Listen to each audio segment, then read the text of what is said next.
तमाम मान मनव्वल बेअसर साबित हो गए हैं। महाराष्ट्र में एनसीपी के अध्यक्ष रहे शरद पवार ने स्पष्ट कर दिया है कि वो अध्यक्ष पद से अपना इस्तीफा वापस नहीं लेंगे। शरद पवार ने 2 मई को अचानक चौंका दिया था जब उन्होंने एनसीपी के अध्यक्ष पद से, उस पार्टी के अध्यक्ष पद से जो पार्टी उन्हीं की खड़ी की हुई है, इस्तीफा दे दिया था। शरद पवार ने तमाम कार्यकर्ताओं के सामने पार्टी के तमाम वरिष्ठ नेताओं की मौजूदगी में ये अपना फैसला सुनाया था कि अब रोटी पलटने का समय आ चुका है और वो एनसीपी के अध्यक्ष पद से इस्तीफा दे रहे हैं। इसके बाद तमाम कार्यकर्ता वहीं पर रोने लगे थे। तमाम बड़े नेताओं के भी आंसू निकल आए।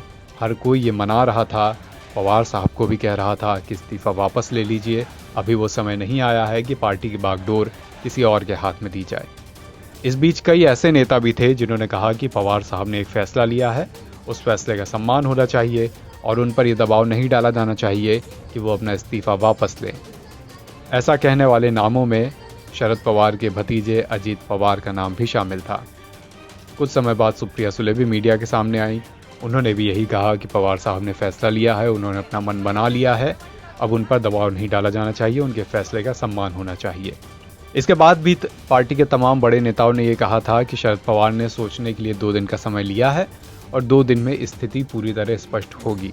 लेकिन 4 मई की सुबह ही ये खबर आ गई कि शरद पवार ने स्पष्ट कर दिया है पार्टी के सामने कि वो इस्तीफा दे चुके हैं, अब एनसीपी के अध्यक्ष पद के लिए किसी और का चयन किया जाए। शरद पवार ने कहा कि उन्होंने फैसला ले लिया है और पार्टी कार्यकर्ताओं को सूचित भी कर दिया है कि उनके उत्तराधिकारी को चुनने के लिए गठित समिति 5 मई 2023 तक निर्णय ले लेगी। इस्तीफा वापस लेने के लिए दबाव डाल रहे कार्यकर्ताओं से शरद पवार ने कहा, आप लोग शिकायत कर रहे हैं कि मैंने घोषणा करने से पहले किसी के साथ इस्तीफे के मुद्दे पर चर्चा क्यों नहीं की, अचानक ऐलान कर दिया। अगर मैंने किसी से इस बारे में बात की होती तो हर कोई मुझे रोकता ही, मुझे नकारात्मक जवाब ही मिलते। उन लोगों के साथ इस मामले पर चर्चा करने का क्या फ़ायदा जो वैसे भी ना ही कहने वाले हैं, इसलिए मैंने अचानक से ही इस्तीफे की बात सामने रखी। शरद पवार ने कहा कि वो कार्यकर्ताओं की भावनाओं का सम्मान करते हैं, लेकिन उनका फैसला अभी अंतिम है। शरद पवार के इस्तीफे के बाद से ही अटकलें लग रही हैं कि अब उनका अगला कदम क्या हो गया, क्योंकि उन्होंने राजनीति से तो संन्यास लिया नहीं है।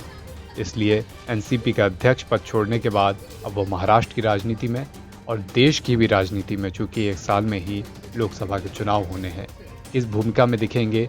इस पर हर किसी की निगाह इस समय टिकी हुई है। एनबीटी ऑनलाइन की रिपोर्ट।